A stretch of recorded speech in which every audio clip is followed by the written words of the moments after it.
Welcome at this new in chess video with Merijn van Delft. We are going to see a unique game by Manuel Bosboom, which is both in Mastering Positional Sacrifices and in Chess Buccaneer, because this game is connecting those books. When we were about to finish Mastering Positional Sacrifices, we realized that Manuel Bosboom, who's an expert on positional sacrifices, deserves a book on his own. And this game was instrumental in realizing that. Manuel managed to play a positional rook sacrifice, which was completely correct. So his game was without mistakes. Played in 1997 against the strong Grandmaster Igor Kherkin. Okay, let's go. Manuel was white and played d4. Igor played d5. c4, c6, knight c3. So we're in the Slav defense. Black can play knight f6, but he took on c4, which is okay. Knight f3, and now b5. So far, everything normal.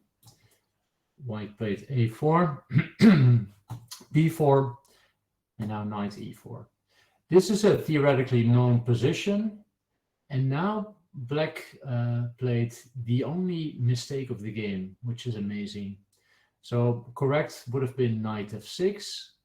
Then, of course, White can exchange on f6. Black just takes back, e takes f6, and that's fine.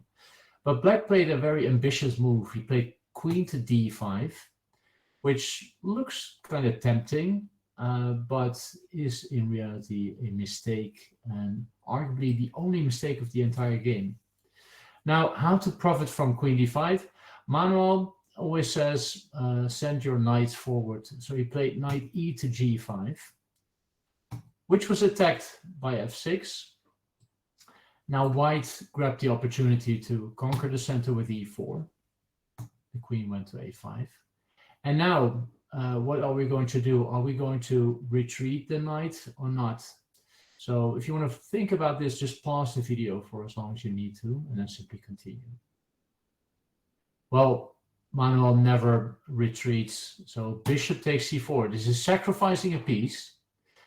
Black grabbed the piece, and White took back on g5. So this already looks like a nice attacking position for White. Black played knight h6 in order to defend the f7 square. And now the big question is, how do we continue? Well, we're dealing with a positional sacrifice here, positional piece sacrifice. So as usual with positional sacrifices, you just continue as if nothing happened. So we just castle. With tactical sacrifices, you need to fight for the initiative. You need to hurry up. But with positional sacrifices, you can just continue as if nothing happened. Black played bishop to a6, and this is another very important moment to think about for yourself. Well, Manuel was not interested in exchanging bishops. He played the fantastic bishop e6, which is sacrificing the exchange on f1, but take. And now White, in fact, has turned this into a full rook sacrifice. Black is pretty much paralyzed. He can't move a lot. So it's full compensation for an entire rook. Black played queen a6 to offer the exchange of queens. But of course, Manuel is not interested. Queen to d1. A very calm move, keeping the situation under control. Knight to d7. And now, as usual, we continue as if nothing happened. Bishop f4, developing a piece. g6, and now rook to c1, and the final piece enters the game. Bishop g7. Black is also trying to complete his development, but White is not going to allow him to do so. This is another interesting moment to think about. Manuel found the elegant retreat, bishop to c4, attacking the queen.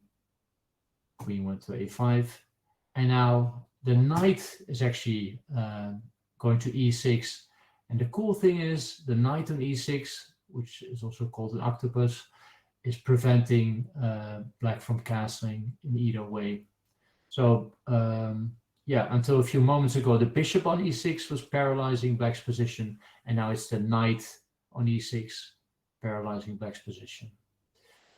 Black, yeah, is in big trouble. The bishop is hanging. Knight c7 is a threat.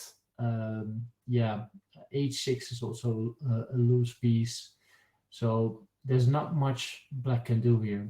He played king f7, but that's pretty much admitting defeat. Here, there's several ways, many ways to win. And the cool thing is, instead of taking a piece here or there, or executing one of the threats, Manuel is adding threats with queen to f3. Now, yeah, black's position is pretty much hopeless, even though he's a full rook up. He once more offered the exchange of queens with queen to h5, but now it's time for white to pick up some pieces. He first took on h6 with check. Black exchanged queens, or started exchanging queens, and now with knight takes g7, we grabbed another full piece with check.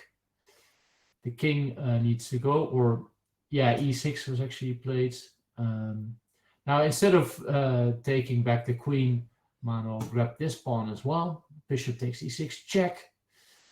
King goes to e7, and now, only now, white recaptured the queen. So if we count material, white has 2 bishops and 2 pawns for a sole rook. So he has he's won back everything and more. Black played rook a to c8. Resigning was also an option, of course, at this point, but he played a few more moves, which is understandable. White played e5, rook to c7, and now another elegant bishop retreat, bishop to b3. And it's clear that white is completely dominating the position. Knight to b6, and now bishop to g5 check. King went to d7, and bishop to e6, checkmate. And you know what? Like I said at the start of the video, this game was completely correct. You can check it with the newest engines. It was perfect play by Manuel Bosboom. A unique positional rook sacrifice, which decided the game. Thanks for watching.